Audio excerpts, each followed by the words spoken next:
Xin chào quý vị đang đến với chương trình Điểm tin quốc tế phát sóng hôm nay ngày 24 tháng 11. Thưa quý vị, không lâu sau hội nghị thượng đỉnh giữa hai nhà lãnh đạo Mỹ-Trung diễn ra, Washington đã khiến Bắc Kinh nóng mặt khi điều tàu chiến qua eo biển Đài Loan. Chưa dừng lại đó, Mỹ mới đây đã công bố danh sách khách mời một sự kiện quan trọng, lần đầu tiên tổ chức. Thế nhưng trong 110 quốc gia được mời lại không có tên Trung Quốc và Nga. Vậy còn Đài Loan thì sao? Sự kiện này là gì? Bắc Kinh đã phản ứng như thế nào? Nội dung chi tiết sẽ có trong phần điểm nóng của FBNC ngày hôm nay. Xin mời quý vị theo dõi.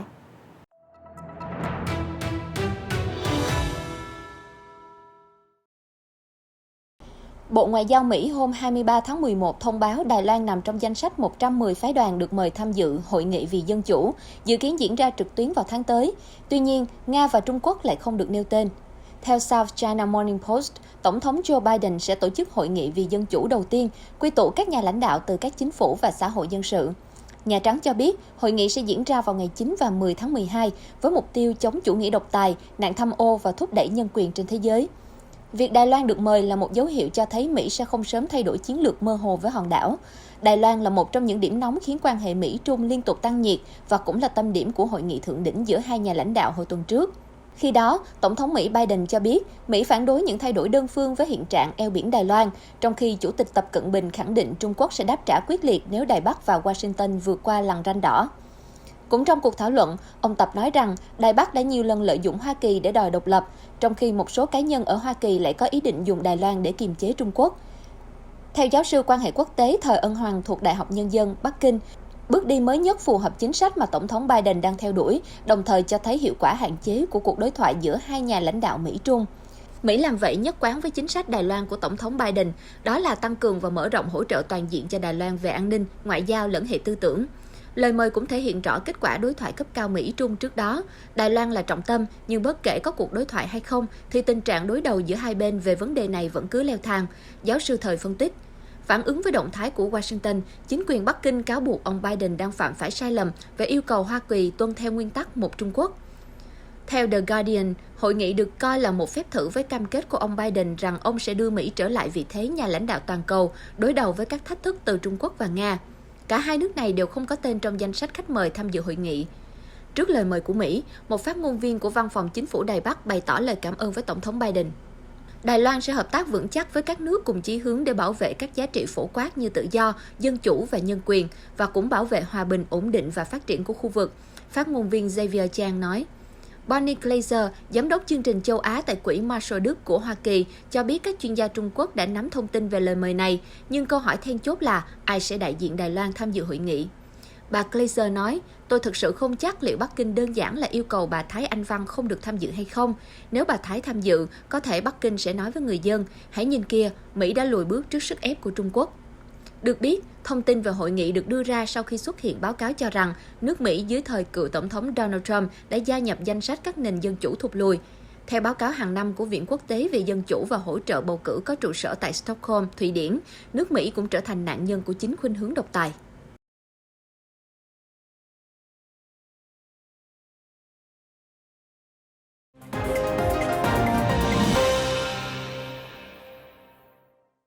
Quý vị đang theo dõi điểm tin quốc tế, tiếp tục chương trình sẽ là phần điểm tin nhanh và tình hình thế giới trong vòng 24 giờ qua. Thưa quý vị, theo trang Economic Times đưa tin, Nhật Bản và Việt Nam đã ký một thỏa thuận hợp tác trong lĩnh vực phòng thủ không gian và an ninh mạng. Bộ trưởng Quốc phòng Nhật Bản Nobuo Kishi nói với các phóng viên rằng thỏa thuận này nhằm giải quyết cấp bách đối với các hoạt động thách thức trật tự quốc tế hiện có ở khu vực Ấn Độ Dương-Thái Bình Dương. Thưa quý vị, cũng liên quan đến Trung Quốc, các nguồn tin trong cơ sở quốc phòng và an ninh cho biết quân đội Trung Quốc đã thực hiện luân chuyển binh lính dọc theo đường kiểm soát thực tế LAC ở phía đông Ladakh. Trong khi đó, lục quân và không quân Ấn Độ cũng đảm bảo hỗ trợ hậu cần cho gần 30.000 quân đóng tại phía đông Ladakh. Mới đây, truyền thông Ấn Độ cho biết nước này vừa trình sáng kiến Ấn Độ Dương-Thái Bình Dương lên hội nghị cấp cao Đông Á EAS lần thứ 5 về hợp tác an ninh hàng hải. Theo đó, New Delhi mong muốn các nước thuộc khu vực trên cam kết hành xử đúng đắn theo luật pháp quốc tế, cũng như tôn trọng chủ quyền lãnh thổ của các quốc gia láng giềng. Bên cạnh đó, việc hợp tác và khai thác tài nguyên chung sẽ trở nên tự do, cởi mở hơn, nhưng phải trên tinh thần tôn trọng và tin cậy. Cũng tại khu vực châu Á, báo South China Morning Post vừa đăng bài viết bình luận của ngài Neil Neumann thu hút nhiều sự chú ý với tựa đề "Đất nước chuộng hòa bình Nhật Bản đang trang bị vũ khí tới tận răng để cảnh giác trước Trung Quốc". Tác giả cho rằng không quân Nhật Bản có năng lực mạnh mẽ hàng đầu khu vực, sở hữu kết hợp hàng loạt thiết kế tiêm kích Mỹ với sự phát triển ngành điện tử hàng không nội địa. Vào ngày 23 tháng 11, tàu hải quân Philippines đã hoàn thành tiếp tế thực phẩm cho lực lượng thủy quân lục chiến chiếm đóng trái phép bãi cỏ mây thuộc quần đảo Trường Sa của Việt Nam, một tuần sau khi hải cảnh Trung Quốc phun nước vòi rồng buộc Philippines phải tạm dừng nhiệm vụ. Từ đó dấy lên tranh cãi gay gắt giữa Manila và Bắc Kinh. Trong một diễn biến khác, theo Bộ trưởng Quốc phòng Nga Sergei Shoigu, trong vài tuần qua, Mỹ đã điều máy bay ném bom hạt nhân tiến hành hàng chục phi vụ trên khắp Đông Âu. Vị tướng Nga cho rằng những động thái đầy khiêu khích này là một phần trong các cuộc tập trận thăm dò năng lực của quân đội Moscow nếu chiến tranh hạt nhân nổ ra. Quý vị có thể theo dõi lại bản tin quốc tế phát sóng vào lúc 14h30 để biết thêm chi tiết. Vừa qua, Hải quân Ukraine cho biết 2 tàu tuần tra cũ được tân trang lại của lực lượng phòng vệ bờ biển Mỹ nhằm hỗ trợ Hải quân Ukraine đã đến cảng Odessa của nước này. 2 chiếc tàu này là một phần trong gói hỗ trợ trị giá hơn 2,5 tỷ đô la Mỹ cho Ukraine kể từ năm 2014. Reuters dẫn lời chỉ huy Hải quân Oleksiy cho biết, chúng tôi đánh giá cao sự đóng góp của Hoa Kỳ trong việc ngăn chặn sự xâm lược có vũ trang của Liên bang Nga đối với Ukraine. Mới đây, Chủ tịch Ủy ban châu Âu bà Ursula von der Leyen cho biết hàng nghìn người di cư ở biên giới phía đông của Liên minh châu Âu với Belarus là một nỗ lực của chính quyền Minsk nhằm gây bất ổn cho EU, chứ không phải là một cuộc khủng hoảng di cư. Phát biểu tại Nghị viện châu Âu, bà von der Leyen cho biết khối này đang đứng trên tinh thần đoàn kết với Ba Lan, Litva và Latvia. Vào hôm thứ Ba, 23 tháng 11 vừa qua, phái đoàn quan sát bầu cử do Liên minh châu Âu cử đến Venezuela cho biết điều kiện bầu cử tại đây đã được cải thiện, nhưng vẫn có những trường hợp khó bỏ phiếu và các nhân vật đối lập bị cấm tranh cử. Cuộc bỏ phiếu hôm Chủ nhật ở quốc gia Nam Mỹ này là lần đầu tiên sau 4 năm phe đối lập tham gia tranh cử. Dù đã thất bại nặng nề với việc đảng cầm quyền giành được ít nhất 18 trong số 23 chức thống đốc. Xin được chuyển sang một số thông tin thời sự xã hội nóng nhất thưa quý vị. Dự kiến hôm nay, NASA có thể phóng đi tàu vũ trụ DART từ tên lửa Falcon 9 của hãng SpaceX với mục tiêu làm thay đổi đường đi của tiểu hành tinh Dimorphos. Nếu nhiệm vụ thành công, nó chứng minh NASA và các cơ quan vũ trụ khác trên địa cầu có đủ khả năng để giảm thiểu nguy cơ các tiểu hành tinh lao về trái đất và gây ra thảm họa kiểu tận thế. Tại Brazil, một tai nạn hy hữu vừa xảy ra trong lúc đoàn diễu hành mừng Giáng sinh đến gần sông Coachella ở thành phố Joinville, miền nam Brazil. Vỉa hè đã bất ngờ sụt lún và hàng chục người rơi xuống sông. Theo CNN, tai nạn ngày 22 tháng 11 khiến ít nhất 30 người bị thương. May mắn là các nạn nhân đã được xuất viện.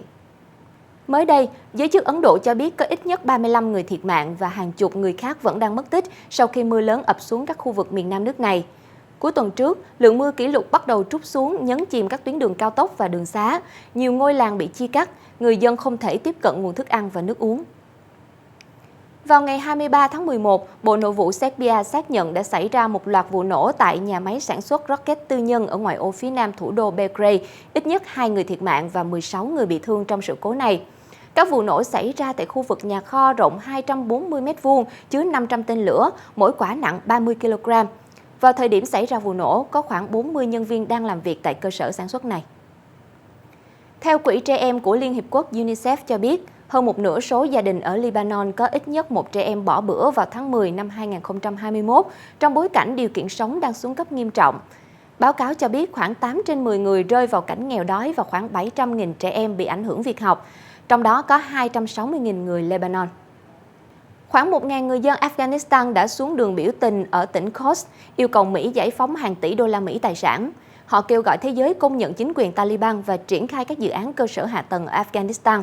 Trước đó, kể từ ngày 17 tháng 8, sau khi Taliban giành quyền kiểm soát Kabul, chính phủ Mỹ đã phong tỏa khoảng 9,5 tỷ đô la Mỹ tài sản của Ngân hàng Trung ương Afghanistan. Vừa qua, giới chức Ba Lan cho biết số người di cư nỗ lực vượt biên sang Liên minh châu Âu EU từ Belarus đã giảm đáng kể. Tuy nhiên, những người kiên định trụ lại đang ngày càng trở nên hung hăng hơn. Theo phát ngôn viên của lực lượng biên phòng Ba Lan, Anna Michanska, đã có 174 người cố gắng xâm nhập vào nước này trong ngày 23 tháng 11, giảm hơn gần một nửa so với con số ghi nhận trước đó một ngày là 346 người. Tiếp tục chương trình sẽ là một số thông tin kinh tế đáng chú ý. Thưa quý vị, Bộ Công nghiệp Hàn Quốc mới thông báo vào ngày 23 tháng 11 rằng họ đồng ý mở các kho xăng dầu dự trữ để bình ổn giá cả trong nước, cũng như phản ứng tích cực với lời kêu gọi từ Mỹ. Thời điểm chính xác và xuất kho số lượng dầu bao nhiêu sẽ được quyết định trong thời gian tới khi Hàn Quốc bàn bạc với Mỹ cùng một số đồng minh. Bộ Du lịch Thái Lan vào hôm 23 tháng 11 công bố số liệu cho thấy trong tháng 10 vừa qua, họ đón tiếp hơn 22.000 du khách quốc tế, tăng 1.000 người so với cùng kỳ năm trước. Khách du lịch chủ yếu tới hai địa điểm đã mở cửa hoàn toàn là đảo Phuket và Koh Samui. Nếu tính trong cả 10 tháng đầu năm, Thái Lan đã đón hơn 106.000 du khách. Bộ Năng lượng Israel vừa thông báo họ mới ký thỏa thuận hợp tác quan trọng với quốc gia láng giềng Jordan. Theo đó, Jordan sẽ lắp đặt các tấm pin năng lượng mặt trời và mỗi năm xuất khẩu khoảng 600 MW điện sang Israel. Ở chiều ngược lại, Israel sẽ cung cấp cho Jordan 200 triệu mét khối nước sạch mỗi năm. Thỏa thuận này bắt đầu có hiệu lực vào năm 2022. Công ty phần mềm chuyên thiết kế web Vercent mới đây thông báo họ vừa gọi vốn thêm được 150 triệu đô la, nâng tổng số vốn họ kêu gọi được đến nay là 2,5 tỷ đô la. Những tập đoàn đầu tư vào công ty phần mềm có trụ sở tại thành phố San Francisco này bao gồm GGV Capital và Tiger Global. Trong thời gian Covid-19 hoành hành như hiện nay, những công ty phần mềm, công nghệ hoặc an ninh mạng được cho là có sức hút mạnh mẽ với các nhà đầu tư. Quý vị vừa theo dõi phần điểm tin nhanh về tình hình thế giới, còn bây giờ sẽ là từ khóa nổi bật trong ngày với hơn 200.000 lượt tìm kiếm là Grammy Nominations 2022, các đề cử của giải Grammy 2022. Sáng 24 tháng 11 theo giờ Việt Nam, Viện Hàn lâm Khoa học và Nghệ thuật Thu âm Quốc gia Mỹ đã chính thức công bố danh sách đầy đủ các hạng mục đề cử cho Grammy lần thứ 64. Trong đó, nhóm nhạc Hàn Quốc BTS lần thứ 2 có tên trong danh sách đề cử ở hạng mục màn trình diễn pop nhóm xuất sắc nhờ bản hit Butter. Năm ngoái, nhóm cũng được đề cử hạng mục tương tự nhờ ca khúc Dynamite. Các giọng ca tên tuổi như Lady Gaga, Taylor Swift, Justin Bieber, Kanye West cũng góp mặt trong nhiều hạng mục quan trọng. Đặc biệt, huyền thoại ABBA bất ngờ nhận đề cử bản thu của năm với ca khúc I Still Have Faith in You, đánh dấu sự trở lại sau gần 40 năm vắng bóng. Lễ trao giải Grammy lần thứ 64 sẽ chính thức diễn ra vào ngày 1 tháng 2 2022, tức sáng mùng 1 Tết theo giờ Việt Nam. Cảm ơn quý vị đã giữ kênh. Trước khi kết thúc bản tin hôm nay, hãy cùng thư giãn ít phút với phần giải trí cuối ngày.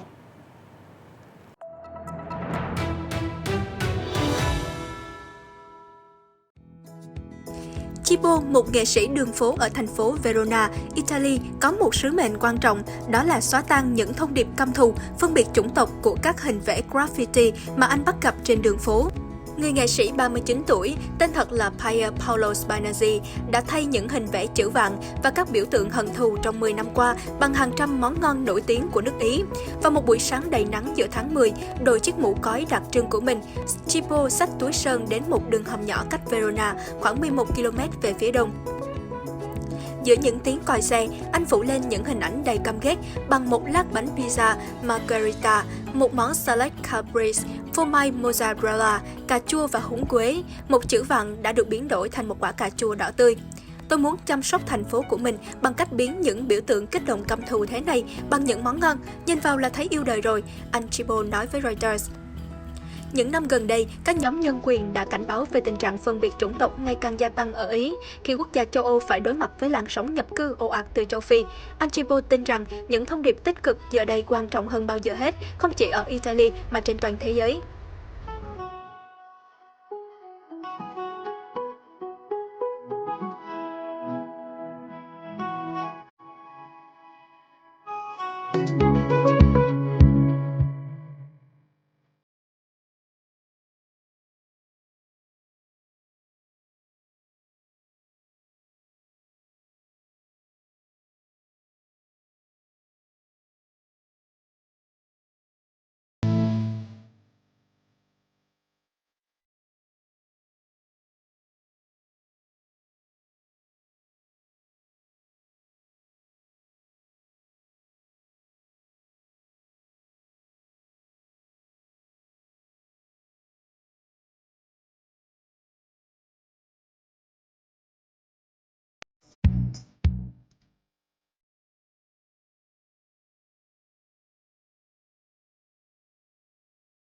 Những hình ảnh vừa rồi cũng đã khép lại bản tin điểm tin quốc tế. Xin chân thành cảm ơn quý vị đã quan tâm theo dõi. Xin chào và hẹn gặp lại trong những bản tin tiếp theo trên các nền tảng của FBNC.